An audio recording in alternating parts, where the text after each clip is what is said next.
नमस्कार मित्रांनो, आता सध्या आपण कुठल्या रेस्क्यूला नाही चाललो, तर आपण सध्या आता हार्पिंगला चाललोय, जेणेकरून वेगवेगळ्या रेप्टाईल त्यांच्या इन्व्हायरमेंटल मध्ये जाऊन त्यांचा आपण नेचर कसं आहे त्याच्यानुसार आपण व्हिडिओ शेवटपर्यंत बघत राहावा. तर मित्रांनो, आपण निघूया कुठे? हार्पिंगला. चला.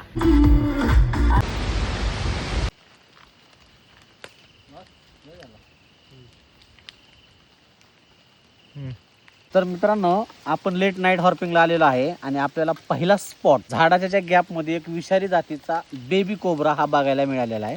हा एक विषारी जातीचा साप आहे. झाडाच्या बुंद्यामध्ये एकदम कलर त्याचा मॅच आहे, जेणेकरून असं तुम्ही कुठे नाईट हॉर्पिंगला जर आले तर स्वतःची काळजी घ्या. हा एक विषारी जातीचा साप दिनचर आणि निशाचर पण आहे, पण त्याच्या मनानुसार तो निघतो. तर आपण त्याला इथं सोडून देणार आहे.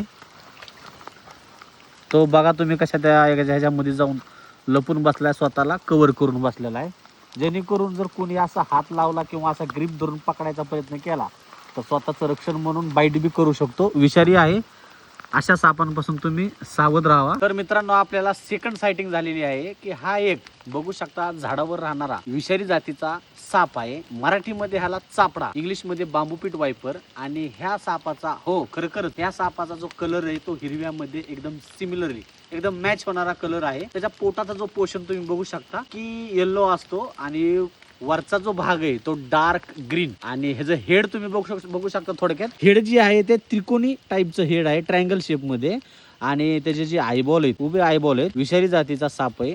जसं की हा आम्ही झाडाची जी फांदी आहे त्याच्यावर आपल्याला बघायला मिळालेला आहे. आपल्या पुण्या साईडला ह्या सापाची सायटिंग थोडीफार कमी आहे आणि हा विषारी जातीचा साप आहे. पण या सापानं आतापर्यंत एकही डेथ रेकॉर्ड नाही. तर आपण त्याला त्याच्याच नॅचरल हॅबिटेट मध्ये आपण इथं सोडून देणार आहे. चलूया नेक्स्ट सायटिंग साठी.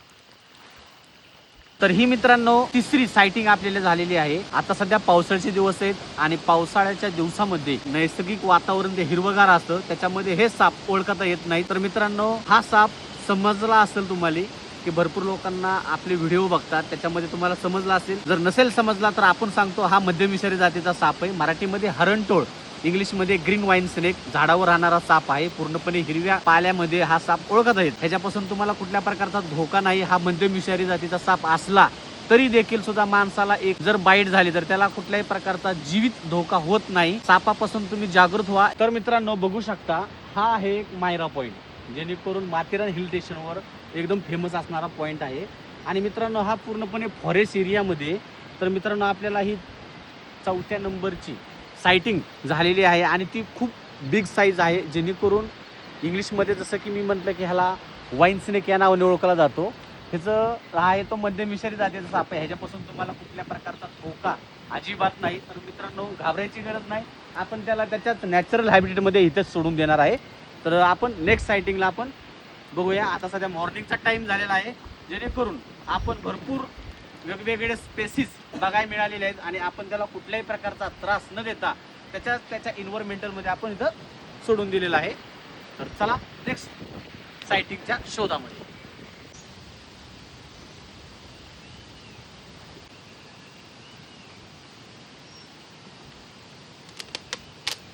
तर मित्रांनो, आपण मायरा पॉइंट पाशी आलेलो आहे आणि इथं तुम्ही बघू शकता की काय अवस्था आहे. कारण जेवढेही पर्यटक इथं येतात बघण्यासाठी तर सगळे कचरा वगैरे घाण टाकून देतात, त्याच्यामुळे इथलं इकोसिस्टम इथल्या वन्य प्राण्याला त्रास होतो. तर मित्रांनो, आपण हा सोडून हा जो आहे तो डस्टबिन मध्ये टाकू.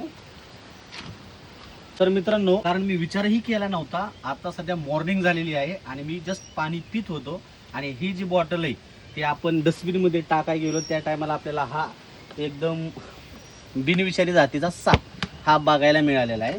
हा मित्रांनो कुठल्याही प्रकारचा ह्याच्यापासून. तर मित्रांनो, पहिले आपण हे डस्टबिन टाकू. तर हा मित्रांनो बिनविषारी जातीचा साप आहे आणि हा साप दिनचर आहे, निशाचर नाही. तर मित्रांनो, आता सध्या पावसाळा चालू आहे आणि पावसाळ्यामुळे काय होतं मित्रांनो की हा साप इथं आडोशाला पाणी येत नाही आणि त्याच्यामुळे तो इथं सेफ जागा वाटली, त्याच्यामुळे तो इथं आसरा घेण्यासाठी बसलेला असावा.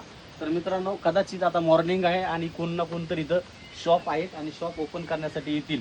कदाचित लोक घाबरून या सापाला मारण्याचाही प्रयत्न करतील, त्याच्यामुळे आपण त्याला इथंच सोडून देणार आहे. ह्याच्यापासून कुठल्या प्रकारचा धोका नाही, बिनविषारी आहे, जवळपास 11 फुटापर्यंत वाढतो. तर आपण याला सोडून देणार आहे.